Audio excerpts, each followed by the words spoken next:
নমস্কার, আমি পায়েল। পৌরাণিক মিস্ট্রিতে আপনাদের সকলকে স্বাগত। আজ বলবো হোলি নিয়ে। হোলি কেন পালন করা হয়?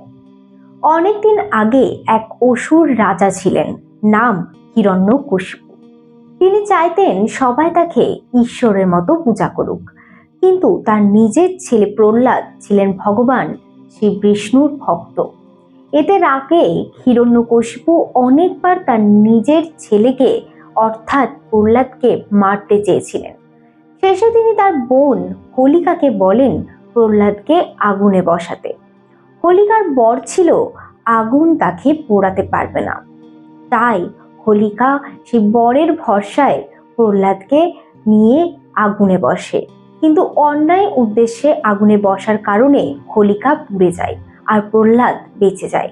তাই হোলির আগের রাতে হোলিকা দহন করা হয়, অশুভ শক্তির বিনাশ আর শুভ শক্তির জয়ের প্রতীক হিসাবে। উত্তর ভারতে দোলের থেকে বেশি পরিচিত হোলি, যেখানে হোলিকা দহন ও রং খেলা প্রধান উৎসব। বাংলায় বলা হয় দোলযাত্রা, যেখানে রাধা কৃষ্ণের দোল ও ভক্তিমূলক আচার বেশি গুরুত্ব পায়। দোল নিয়ে জানতে নিচের লিঙ্কটি ক্লিক করুন। হ্যাপি হোলি। আর ডেসক্রিপশন চেক করুন এবং 2026 সালের দোল এবং হোলির ডেট জেনে নিন। ধন্যবাদ। শুভ দোলযাত্রা এবং হ্যাপি হোলি।